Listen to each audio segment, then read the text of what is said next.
m'appelle Rukiata Ouedraogo, je suis comédienne, auteure du bouquin Du miel sous les galettes. Je suis aussi chroniqueuse sur France Inter.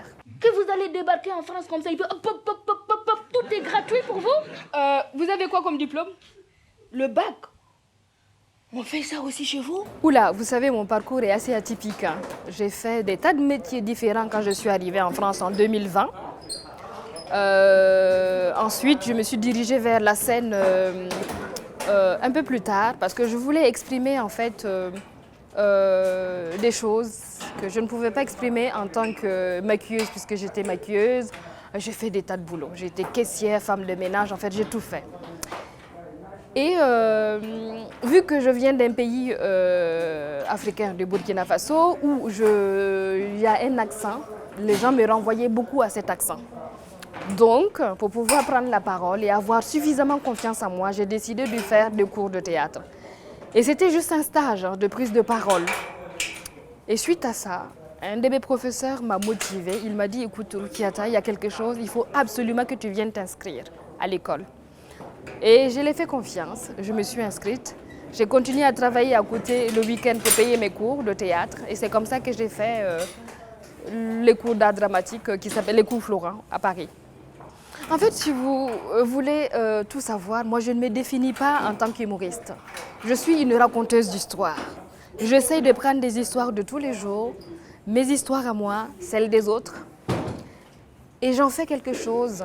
Vous savez, on dit que dans la littérature, on peut changer le monde, on peut changer la vision des choses, on peut transformer l'horrible en beauté, l'horreur en beauté. Alors moi, j'essaie en fait de monter sur scène et de raconter ces histoires-là. C'est des histoires de femmes, c'est des histoires d'hommes, des histoires d'enfants. Et dans mes spectacles, comme j'ai la chance d'avoir un public qui vient à moi, j'essaie en tout cas de faire passer des choses, des messages. Je ne suis pas là pour donner des leçons morales, mais je suis plutôt là pour partager mes expériences et partager les choses, le savoir que moi j'ai eu. Voilà, c'est comme ça que je me définis en tant que raconteuse d'histoire. Et dans mes histoires, bien sûr, il y a de l'humour, puisque l'humour est un bouclier. L'humour nous permet de dire des choses qui doivent être dures, avec douceur et avec drôlerie. Donc c'est pour ça que parfois certaines me définissent comme une humoriste. Alors mon bouquin Du miel sous les galettes, qui est sorti en septembre 2020, est un livre en fait qui parle de l'histoire d'une femme. C'est l'histoire d'une mère courage. C'est l'histoire d'une femme qui va se retrouver seule avec ses 7 enfants, dont la petite dernière de 6 mois accrochée à son dos. Son mari a été accusé à tort de détournement de fonds.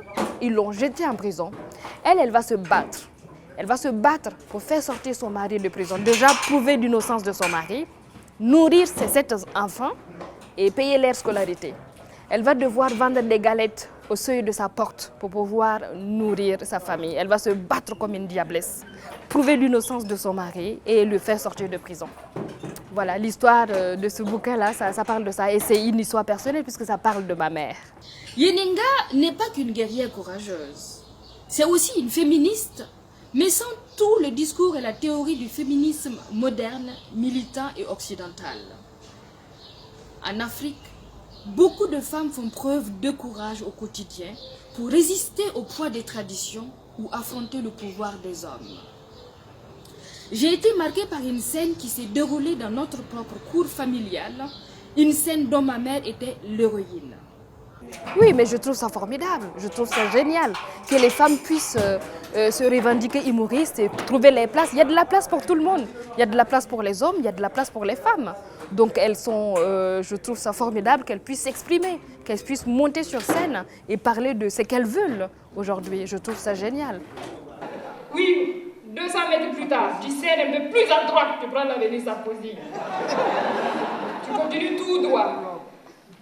Le prochain feu, oui, là, tu tournes à droite, à gauche, à droite. Et l'avenue François Hollande, c'est à droite ou c'est à gauche? Alors mes projets, j'en ai pas mal. Vraiment, j'ai beaucoup de chance.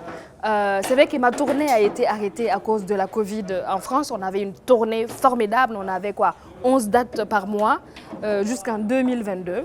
Malheureusement, les théâtres sont fermés à cause de la Covid. Les dates ont été reportées. Malheureusement, d'autres ont été annulées. Mais actuellement, depuis la sortie de mon bouquin, j'ai beaucoup de projets d'écriture.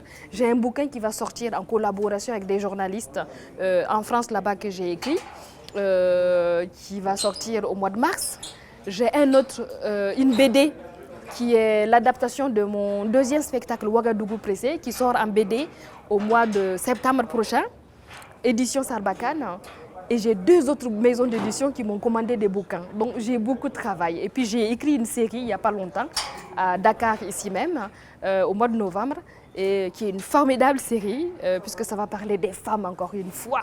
Voilà, et ça va sortir bientôt mi-février. Donc non, il y a pas mal de choses qui se passent, oui.